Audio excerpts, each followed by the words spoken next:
이제 우리 다 같이 자리에서 일어나셔서 찬송으로 보답할 수 없는 큰 사랑 함께 찬양하며 우리 하나님 앞에 예배로 나아가겠습니다.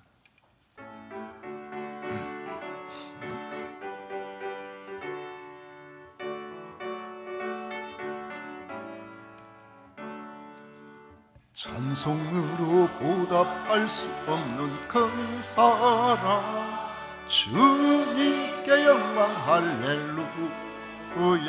형제 자매 모두 함께 모여 찬송해. 주님께 영광 할렐루야. 하나님의 자녀여 크게 찬송 부르며 밝고 거룩한 길로 기쁨으로 나아가 주의 보좌 앞으로 속히 들어가겠네. 주님께 영광 할렐루야. 오직 여호와는 그 성전에 계시니 온 천하는 그 앞에서 잠잠할지니라. 아멘.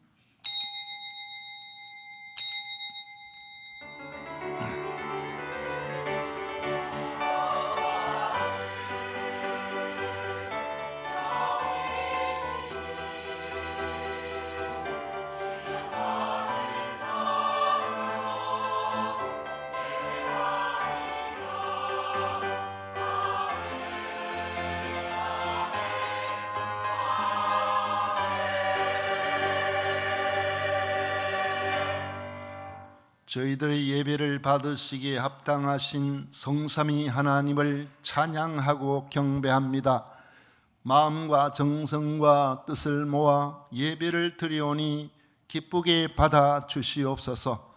한량없는 은혜로 함께하여 주셔서 하나님의 살아계심이 확신되는 저희들이 다 되게 해 주옵소서. 예수님의 이름으로 기원하옵나이다. 아멘. 찬송가 28장 다 같이 부르겠습니다.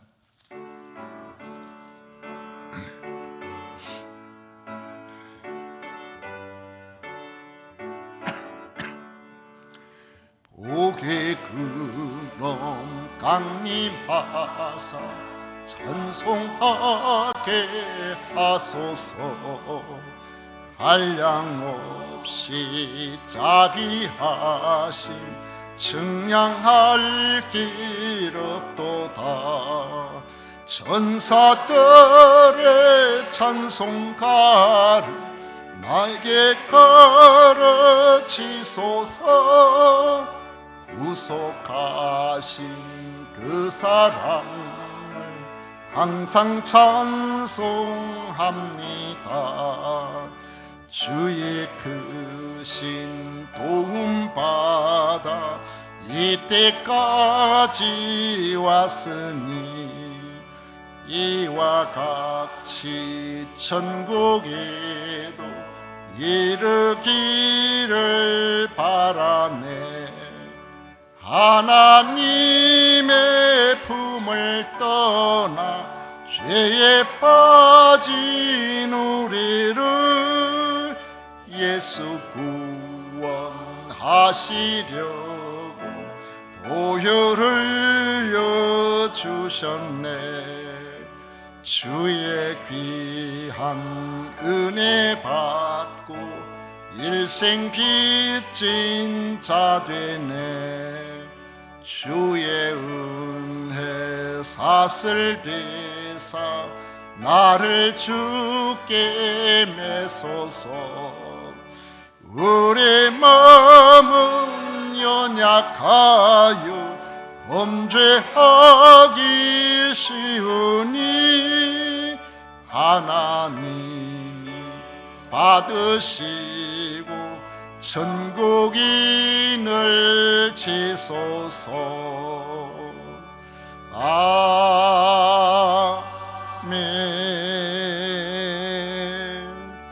성시교독 교독문 제7번 함께 교독하겠습니다. 찬송가 뒤에 있는 교독문 제7번입니다.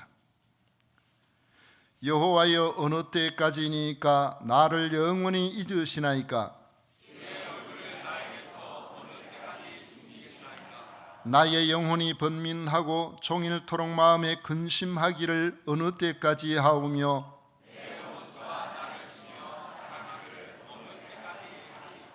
여호와 내 하나님이여 나를 생각하사 응답하시고 나의 눈을 밝히소서.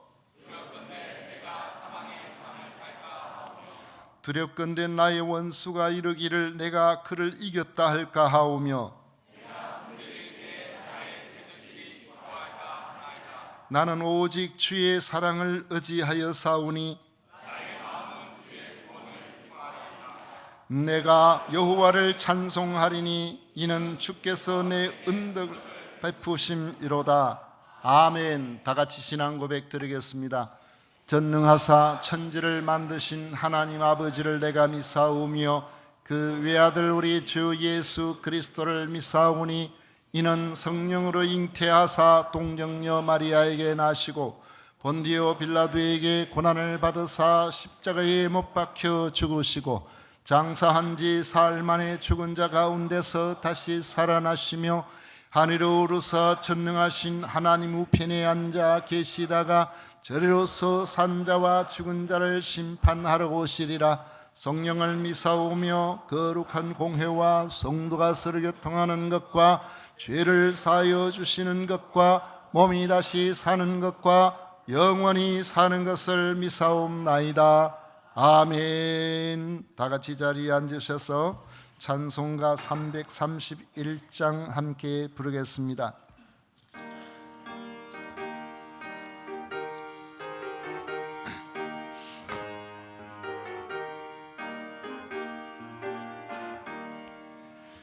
영광을 받으신 만유의 주여 우리가 명령을 따르리다. 베푸시는 은혜를 감사히 알고 진실한 마음으로 섬기겠네. 구주의 은혜 주시는 대로 영원히 받들어 섬기겠네.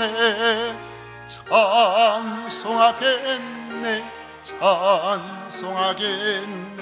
생명을 주시는 구주로다. 구주를 높이고 잘 공경하여 온유한 마음으로 섬기리다.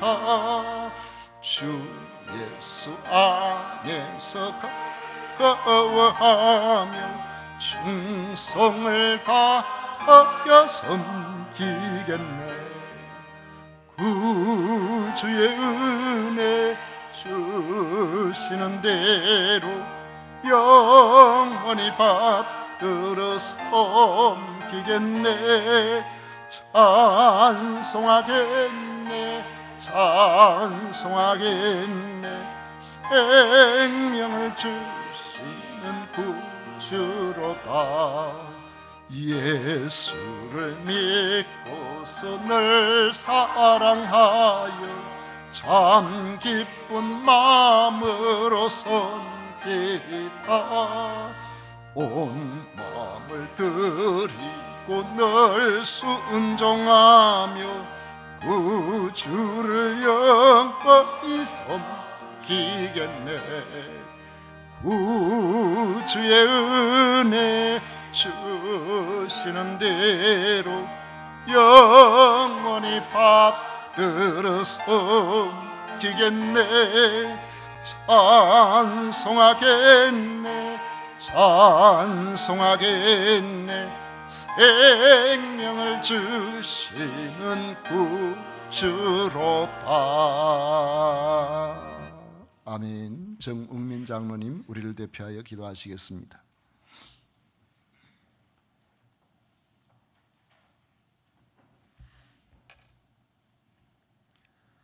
천지 우주 만물을 말씀으로 창조하시고 그 모든 섭리를 주관하시는 하나님 아버지, 오늘 2026년 6월 마지막 주일 변함없이 주의 전에 불러주셔서 예배드릴 수 있게 허락하여 주심에 감사를 드립니다.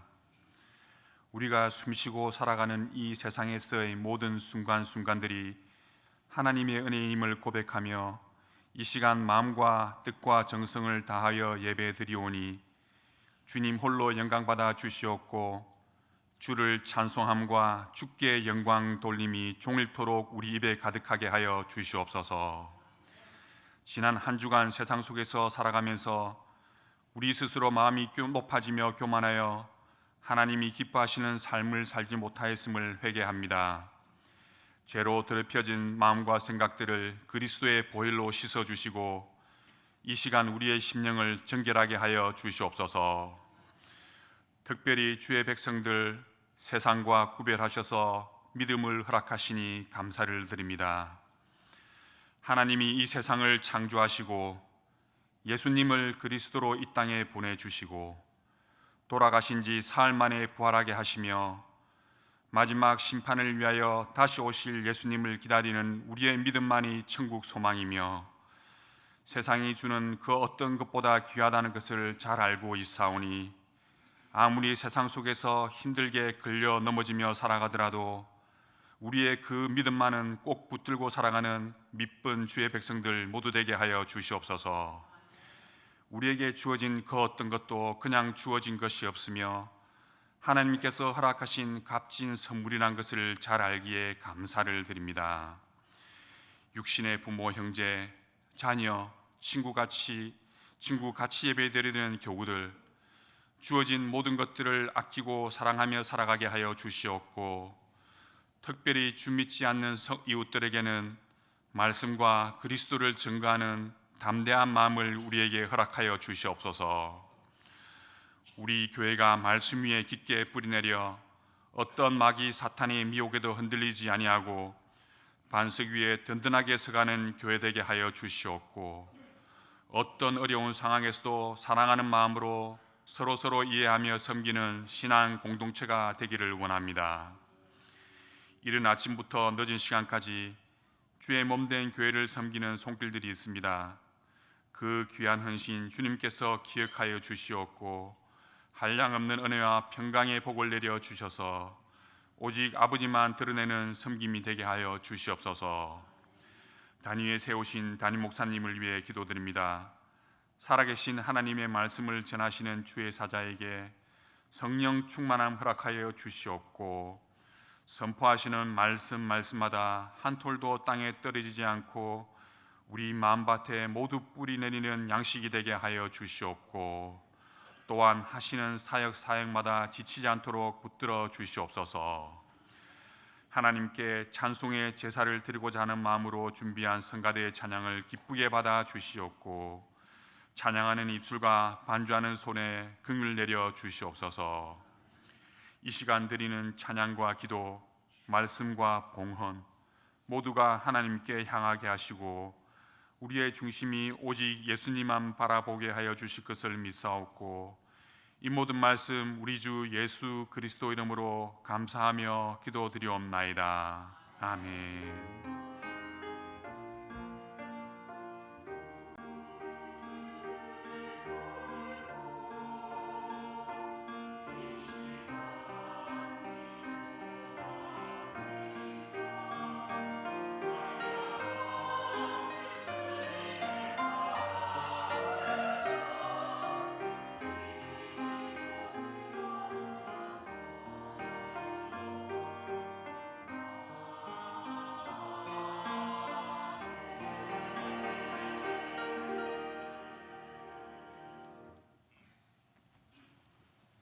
이 시간 우리에게 주신 하나님의 말씀은 창세기 47장 말씀입니다. 주보에는 46장으로 되어 있는데 제가 제대로 바꾸지를 못했습니다. 47장 13절 말씀부터 26절까지 말씀입니다.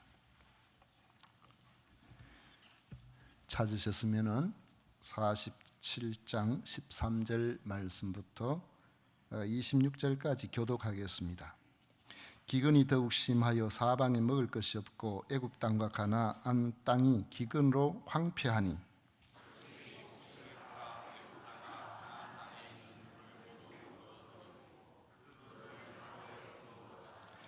애굽 땅과 가나안 땅에 돈이 떨어진지라 애굽 백성이 다 요셉에게 와서 이르되 돈이 떨어져 사오니 우리에게 먹을 거리를 주소서. 어찌 주 앞에서 죽으리이까?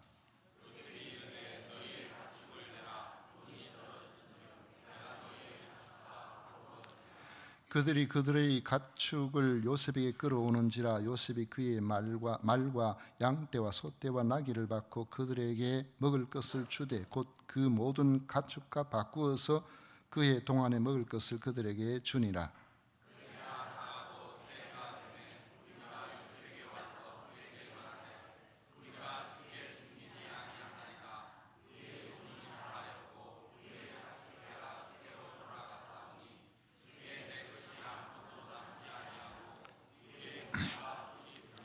우리가 어찌 우리의 토지와 함께 주의 목전에 죽으리까? 우리 몸과 우리 토지를 먹을 것을 주고 사소서. 우리가 토지와 함께 바로의 종이 되리니 우리에게 종자를 주시면 우리가 살고 죽지 아니하며 토지도 황폐하게 되지 아니하리이다.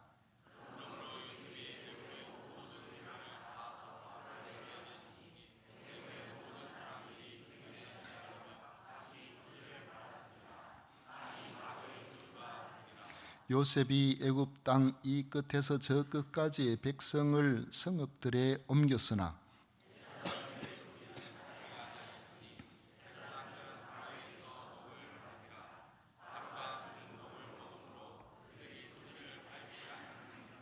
요셉이 백성에게 이르되 오늘 내가 바로를 위하여 너희 몸과 너희 토지를 샀노라. 여기 종자가 있으니 너희는 그 땅의 뿌리라.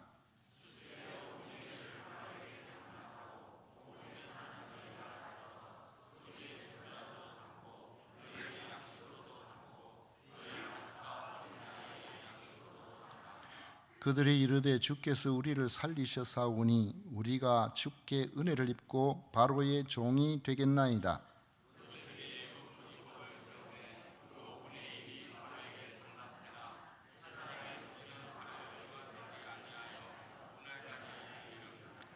아멘. 성가대에서 정성껏 준비한 찬양으로 우리 하나님께 영광을 올려드리겠습니다.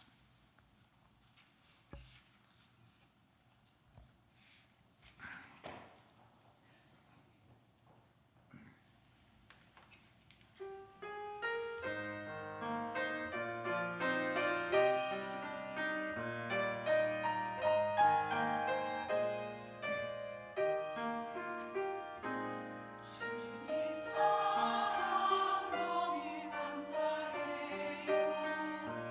날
아멘.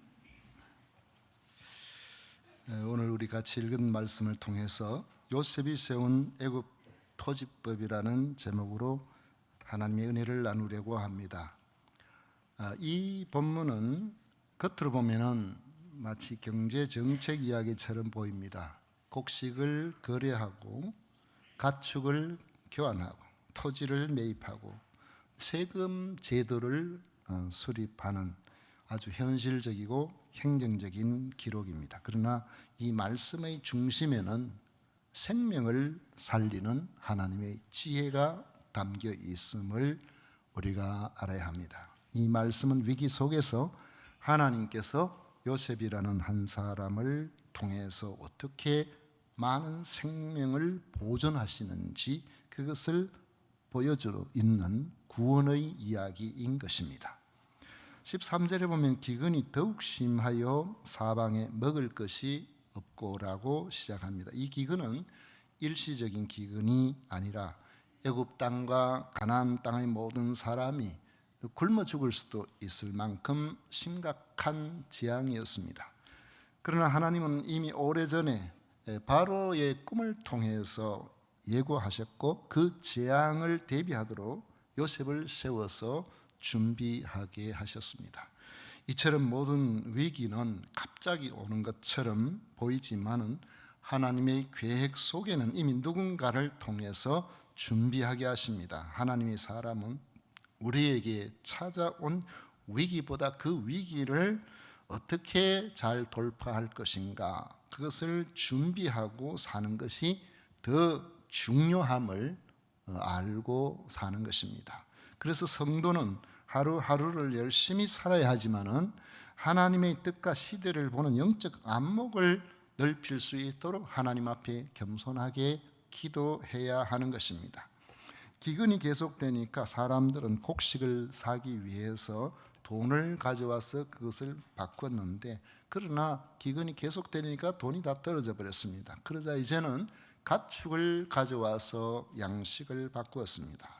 해가 바뀌니까 이제 양식은 다 떨어지고 양식을 교환할 가축도 어느 정도 다 소진돼 버리고 마지막으로는 더 이상 바꿀 것이 없으니까 자기 생명을 보존하기 위해서 양식을 구해야 되겠는데 그 양식을 바꿀 수 있는 것은 자기들이 지었던 토지와 농사를 지은 그 토지와 그들의 몸밖에 없었던 겁니다. 그들은 요셉을 찾아와서 간청합니다. 19절에 보면은 우리가 어찌 우리의 토지와 함께 주의 목전에 죽으리까 우리 몸과 우리 토지를 먹을 것을 주고 사소서 우리가 토지와 함께 바로의 종이 되리니 우리에게 종자를 주시면 우리가 살고 죽지 아니하며 토지도 황폐하게 되지 아니하리다 했습니다. 그래서 요셉은 그들의 모든 토지를 다 사서 곡식 주고 그리고 그 토지를 소유권을 바로에게 넘겼습니다. 모든 토지가 국유지가 되었다는 의미입니다. 이 내용만 보면 요셉이 기근을 이용하여 백성들의 그 재산을 다 빼앗은 것이 아닌가 하는 그런 생각이 들 수가 있지만은 그렇지 않습니다. 백성들은 더 이상 곡식을 사 먹을 재산이 없을 때에 그들은 굶어 죽을 상황이 된 것입니다. 그들은 자발적으로 요셉에게 찾아와서 자기들의 몸과 토지를 팔았던 것이죠. 그 조건은 양식과 더불어 종자를 받아서 계속 농사를 짓도록 하는 데 있습니다. 공산주의자들 안 그렇잖아요. 국가가 그것을 강제 수용하죠. 강제 수용해서 하는데 이건 그게 아니고 자발적으로 자기들이 와서 자기의 생존을 위해서 그걸 사달라고 했던 것이고 그래서 그들이 원했던 것은 19절의 마지막 있는 표현처럼 살고 죽지 아니하며 토지도 황폐하게 되지 아니하는 데 있었던 것입니다. 요셉은 그들의 제안을 받아들였습니다. 요셉의 정책은 재산을 모아서 바로를 부자가 되도록 만드는 데 있는 것이 아니고 백성의 생명을 살리고 보존하는 데 있었던 것입니다. 요셉은 백성의 토지를 사들였지만은 동시에 그들에게 양식과 씨앗을 나누어 주고 그들 계속해서 농사를 짓게 해서 그 심각한 기근 동안 그들로 하여금 죽지 않고 살아남게 하였던 것입니다. 사실 농사를 짓던 토지를 국가가 소유한다는 것은 뭘 의미하겠습니까? 그건 국가가 그 기근이 다 끝날 때까지 그들의 생명을 책임진다는 것을 의미하는 겁니다. 만약 토지 면적에 준해서 양식을 팔았다면 적은 토지를 가진 사람은 결국 굶어 죽을 수밖에 없을 것입니다. 그거 끝나고 나면 더 이상 어떻게 할 방법이 없으니까요. 또 많은 토지를 소유한 사람은 값싸게 많은 토지를 매입할 수 있는 기회가 될 겁니다. 그래서 토지가 많고 사유지가 많아지면 새로운 신흥 세력이 등장해서 앞으로 그 상황이 지나가면 사회를 혼란하게 할 가능성이 충분하게 있었던 것입니다. 요셉은 토지를 국가 소유로 전환해서 씨앗을 나누어 주면서 다시 농사를 짓게 함으로 모든 사람들을 굶어 죽지 않게 했고 농업 시스템이 완전히 붕괴되지 않도록 했으며 또 흉년이 지난 이후에 국가에 찾아올 이 호족 세력들이 등장해 가지고 국가 왕권이 흔들릴 수 있는 이런 혼란을 미연에 방지할 수가 있었던 것입니다. 요셉은 토지를 국유화한 후에 종자를 나눠주면서 이렇게 말합니다. 23절 이하에 보면은 요셉이 백성에게 이르되 오늘 내가 바로를 위하여 너희 몸과 너희 토지를 삼노라. 여기 종자가 있으니 너희는 그 땅에 뿌리라. 추수의 5분의 1을 바로에게 상납하고 5분의 4는 너희가 가져서 토지의 종자도 삼고 너희 양식으로도 삼고 너희 가족과 어린 아이의 양식으로도 삼으라. 이렇게 했습니다. 요셉은 수확의 5분의 1을 바로에게 바치도록 했습니다. 20%의 세금을 내게 한 것이죠. 나머지 80%는 농사를 지은 농민의 몫으로 돌아가게 해서 그들이 그걸 가지고 살아갈 수 있도록 한 것입니다. 이걸 26절에 보면 요셉이 세운 애굽 토지법이라 이렇게 하고 있습니다. 그런데 여러분 20% 세금 내면은 많이 낸 것 같죠? 과도한 세금을 내게 하는 것 아닌가? 어디서 일을 열심히 했는데 그 열심히 한 속에서 20%를 세금을 떼고 80%만 준다면은 그거는 굉장히 과도한 세금이 아닌가 이렇게 생각하기 쉽지만은 오히려 당시의 기준으로 보면은 사실 매우 안정적인 세금 제도였습니다. 우리나라도 연소득이 4,600만 원이 넘었으면은 세금이 24%대입니다.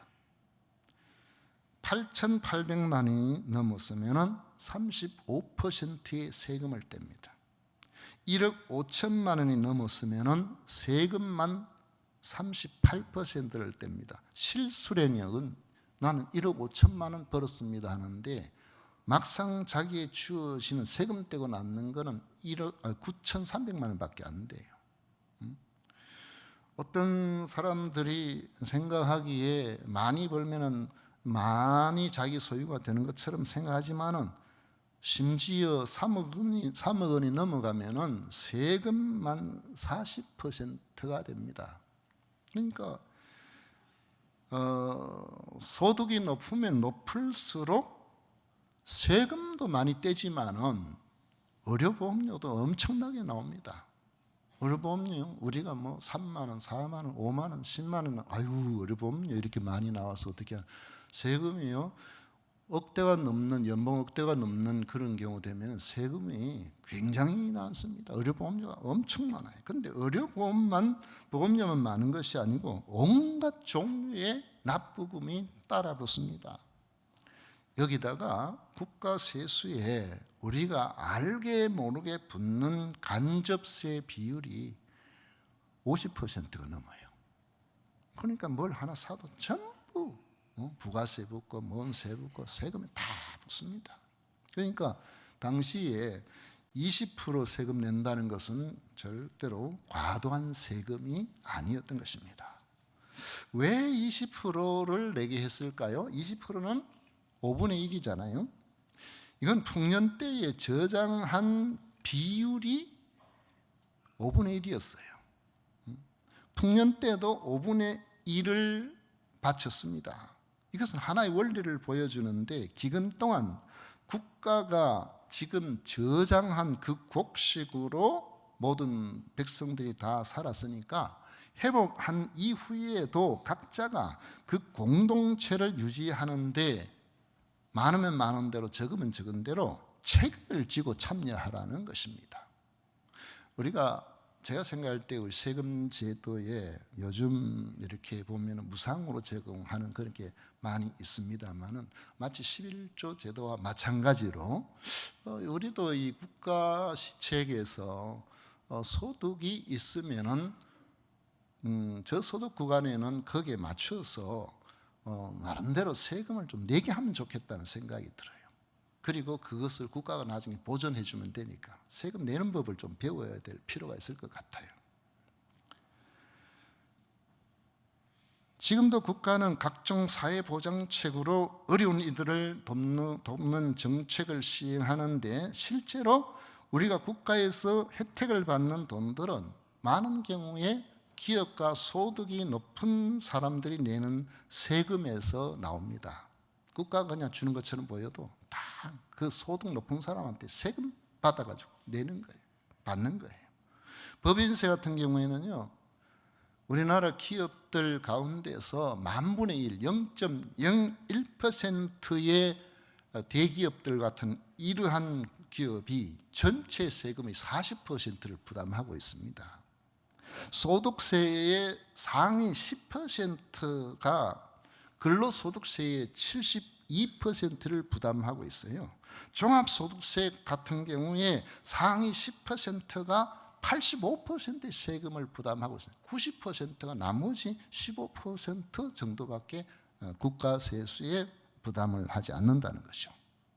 그러니까 실제적으로 절반 이상은 세금보다는 혜택 받는 것이 훨씬 많은 이런 국가의 구조가 지금 경영으로 이렇게 움직여 가고 있는 겁니다. 그러므로 혜택을 많이 받는 이들은 나라가 왜 이렇게 잘못하느냐 할 것이 아니고, 더 많이 받으려고만 할 것이 아니라 나름대로 그 주어진 상황에서 성실하게 잘 살아서 오히려 국가의 힘이 되려고 하는 자세가 국가 공동체 일원으로서 바람직한 삶의 태도가 되는 것입니다. 이러한 사고방식을 가진 사람이 많아질수록 나라가 부강하게 되고 온 국민에게 실제적인 도움이 됩니다. 그렇게 되면 세금을 많이 내는 사람도 보람이 있고 불평이 줄어들게 되어서 건강한 나라가 될 수가 있는 것입니다. 25절에 보면은 애굽의 백성들이 그렇게 말합니다. 주께서 우리를 살리셨다. 백성들은 세금을 내도 억울해하지를 않았습니다. 그들은 요셉으로 말미암아 자신이 살고 가정이 살았음을 알았던 것입니다. 사람들은 대부분이 높아지기를 원하죠. 직장에서도 승진을 계속해 나가기를 바랍니다. 어떤 관직에 있어도 높아지기를 바랍니다. 높아지면은 권한이 많아지고 대접도 받고 명예도 높아지게 됩니다. 그러나 우리가 높아지기만을 원하지, 사실 그 높아지는 그 위치에 적합하지 않은 사람이 만약 거기에 있게 된다면 많은 사람들이 오히려 힘들어지게 될 것입니다.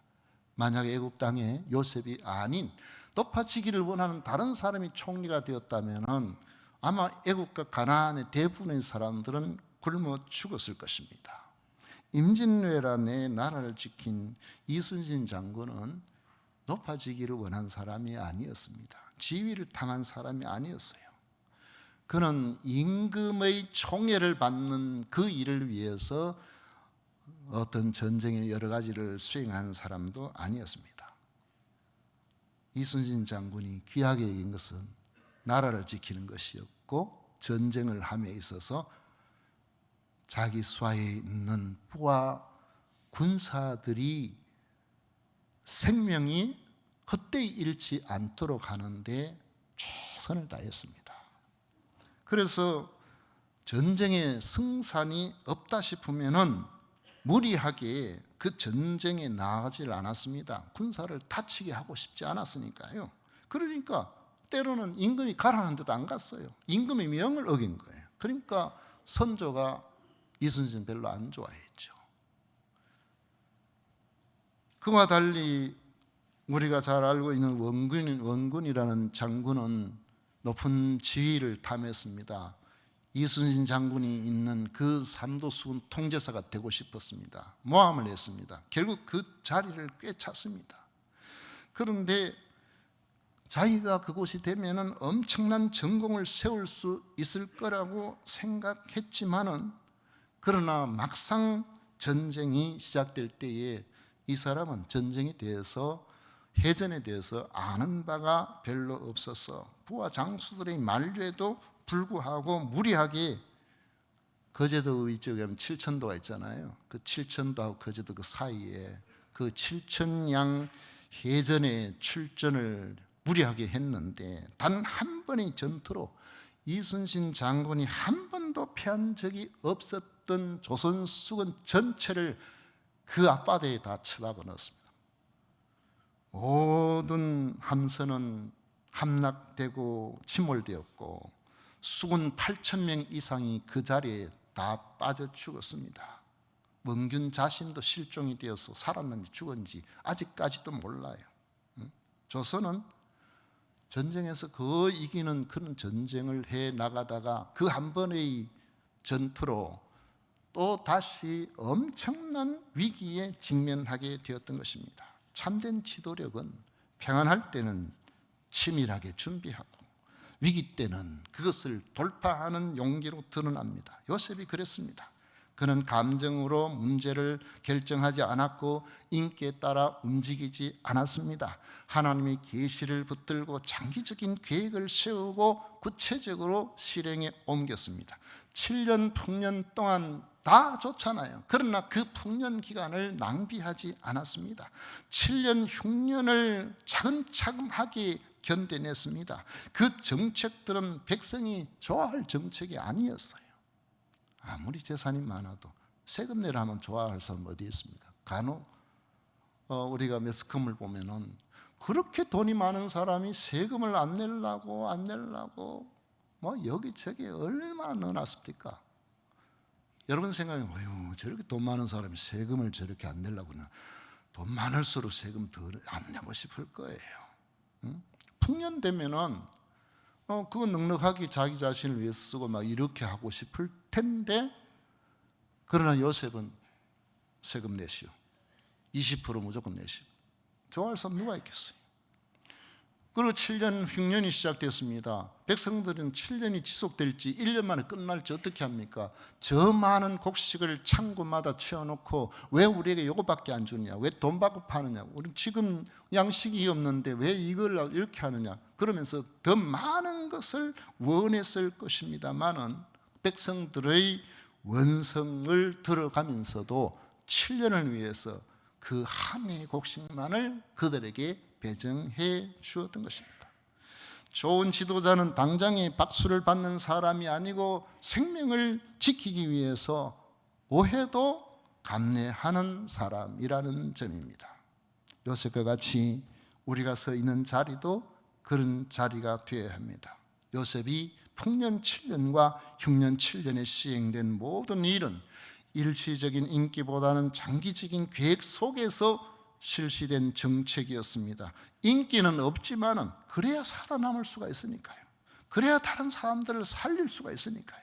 교회도 마찬가지죠. 교회도 생명을 살리는 곳이 되어야 됩니다. 규칙과 전통과 행정이 중요합니다. 그렇지만 이런 것들이 생명을 살리는 일보다 때로는 더 위에 올라가는 경우도 있단 말이죠. 그러면 안 된다는 거죠. 교회 공동체를 살리고 영혼을 살리고 다음 세대를 살리는 일이 우리에게는 가장 최우선 순위가 되어야 하는 것입니다. 지난 20년의 세월을 함께 하신 여러분들은 때로는 교회의 리더십에 가까운 마음을 가지신 분들도 계셨을 것입니다. 교회는 이렇게 해야 되고 교회는 저렇게 해야 되고 그렇게 생각될 땐 그런 생각이 들 수도 있지만 앞에 리더십을 가지고 있는 사람은 전체를 봐야 되니까요. 이 부분만 보고 그렇게 할 수 없거든요. 우리 당회원들이 함께 무슨 의논을 할 때도 재정 사용하는 것도 다 전체를 보고 우리가 의논하고 결정하는 것이지 그저 인기 중심으로 뭐 이렇게 잘 하지를 않습니다. 그러나 이번에 보니까 중고등부에 수련회 가는데 예산 시야가 이렇게 하는데 학생들이 생각보다 훨씬 더 왔어요. 그럼 어떻게 됩니까? 재정이 더 많이 쓰이잖아요. 그러면 어떻게 합니까? 우리 당에서는 학생들이 많이 와서 더 많은 그런 재정이 필요하다면 추가적으로 얼마든지 할 수가 있는 거예요. 그 당에서 우리 장로님 다 그런 생각을 갖고 있습니다. 열려 있어요. 그러나 그렇지 않은 경우 같으면 그 안에 쓰세요. 절약해서 쓰세요. 왜? 그것만 기관이 거기만 있는 게 아니잖아요. 이게 여기 좀 탄력성을 가지고 그렇게 우리가 하려고 애를 많이 쓰고 있는 것입니다. 이런 부분에서 어떤 이들은 교회는 이렇게 해야 되고 저렇게 해야 되는데 왜 그렇게 하지 않느냐고 생각하고 불만하고 하는 그런 사람들, 그래서 교회에 함께 가지 못한 사람들도 있습니다만은 그러나 묵묵하게 우리 당회를 믿고 따라주신 분들은 교회의 중요한 일들의 일꾼이 되고 지금도 하나님이 함께 하시는 은혜로운 열매를 이렇게 나누고 있는 것입니다. 사랑하는 성도 여러분, 요셉이 세운 애굽 토지법은 단순한 경제 제도가 아닙니다. 그것은 생명을 살리는 법이고 공동체를 보존하는 법이고 미래를 준비하는 법입니다. 하나님이 주시는 지혜는 어느 특정 개인을 드러내기보다도 언제나 생명을 보존하고 살리는 일로 향한다는 점입니다. 하나님께서 세우신 하나님의 사람을 통해서 위기 가운데서도 준비하게 하시는 겁니다. 하나님은 절망 가운데서 살아남을 수 있는 양식을 주시는 분이신 겁니다. 요셉이 세운 토지법에서 볼 수 있는 것처럼 잃어버린 것처럼 보여도 사실은 생명을 책임져 주시는 분이 우리 하나님이세요. 세상은 넉넉하고 풍족하고 잘 되면 다 잘 될 것처럼 보이지만 하나님이 움직여 가시는 이러한 세상은 우리가 이해하지 못하는 여러 상황을 통해서 이루어 나가시는 것을 볼 수 있습니다. 거기 만약에 흉년이 안 들었으면 야곱의 가족들이 애굽에 내려올 생각이나 했겠습니까? 애굽에 내려가지 않고 가나안 땅에서 엄청난 하나님의 백성들의 수가 늘어날 만한 그런 위치가 아닙니다. 그런데 이런 여러 일들 속에서 우리가 해야 할 최선의 일들과 하나님의 섭리와 계획 속에서 이것이 맞물려 가면서 하나님의 선하신 뜻이 이루어지게 되는 것입니다.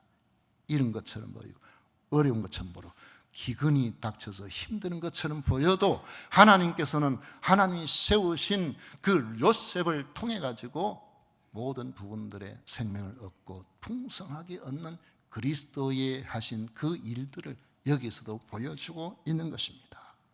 여러분들 요셉처럼 가정을 살리십시오. 교회를 살리는 지혜가 가득하시기를 축원합니다.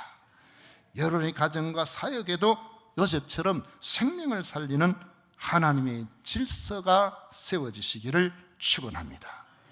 기도하겠습니다. 좋으신 하나님 아버지 감사합니다. 오늘도 우리에게 주어진 이 말씀을 통해서 우리도 생명을 살리는 일에 쓰임받게 하여 주옵소서. 하나님께서 기뻐하시는 선한 일에 유연하면서도 또 우리가 맡은 책임을 잘 감당하면서 하나님께서 원하시는 바를 잘 이루어 나갈 수 있는 우리 모두가 되어서 가정이 살고 교회가 살고 이 나라 이 민족이 저희들을 통해서 아버지 하는 유익해지는 역사들이 일어나게 하여 주옵소서. 예수님 이름으로 기도하옵나이다. 아멘. 찬송가 430장 함께 부르겠습니다.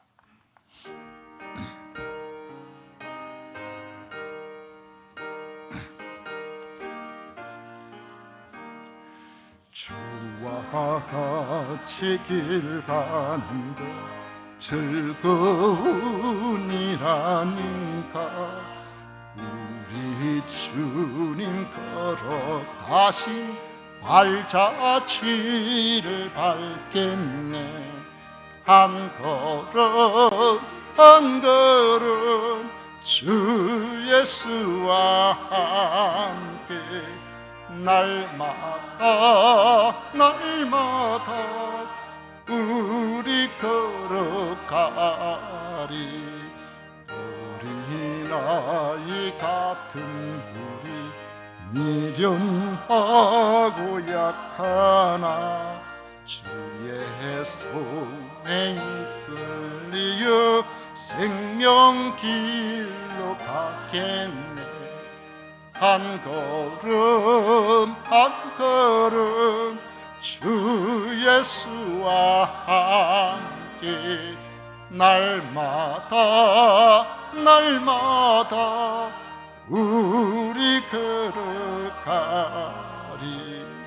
꽃이 피는 들판이나 험한 골짜기라도 주가 인도하는 대로 주와 같이 가겠네. 한 걸음 한 걸음 주 예수와 함께 날마다 날마다 우리 걸어가. 옛 선지자의 녹같이 우리들도 천국에 들어 올라갈 때까지 주와 같이 걷겠네. 한 걸음 한 걸음 주 예수와 함께 날마다 날마다 우리 걸어가리.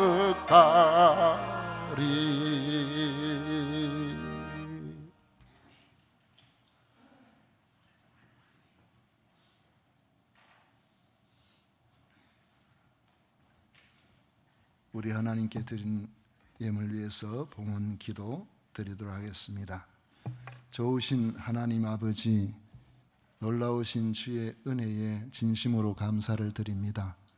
우리를 지극히 사랑하셔서 하나님의 자녀 삼으시고 이 복된 날 주 앞에 나와 예배를 드릴 수 있는 예배자로 삼아주심에 진심으로 감사를 드립니다. 아버지 하나님, 지난 한 주간 또 한 달 동안 하나님께서 지키시고 보호하심에 감사하고 감격하는 마음으로 모든 것이 다 주님의 것이고 주께서 주셨음을 고백하는 신앙 고백으로 귀한 예물을 구별하여 드립니다. 소득의 10분의 1을 구별합니다. 아버지 하나님, 건축헌금, 선교헌금, 또 주일헌금을 구별합니다. 각종 감사로서 우리 하나님 앞에 이렇게 예물을 드립니다. 드린 손길들마다 기억하셔서 모든 것의 주인 되시는 하나님께서 그 믿음과 그 그릇을 보시고 아버지 하나님 필요한 대로 넉넉하게 채워 주시옵소서. 아버지 하나님, 또 이현수 집사님 또 생일 감사 헌금 드립니다. 최진성 집사님 생일 감사 헌금 드립니다. 주님 1년 동안도 지켜주셔사오니 또 1년 동안 하나님께서 눈동자같이 보살펴 주시고 지켜 보호하여 주옵소서. 오늘도 변함없이 이른 아침에 주님 앞에 나와 주님을 섬기는 마음으로 교회를 여러 곳에서 곳곳에 수가 위에 쓴 주의 종들이 있사오니 그들의 수고를 기억하여 주시고 아버지 하나님께서 주시는 놀라운 은혜가 가정들 위에 머물게 하여 주옵소서. 우리 하나님 홀로 영광을 받으실 줄 믿고 예수님 이름으로 축복하며 기도하옵나이다. 아멘. 지금은 우리 구주 예수 그리스도의 은혜와 하나님 아버지의 놀라우신 사랑과 성령 하나님의 위로 축복 교통하심이 겸비 주님 앞에 나와 우리 하나님을 높여드리고 예배하는 모든 성도들과 그 가정들과 자녀들 위에 또 그들의 모든 계획들 위에 영원토록 함께 있을지어다. 아멘.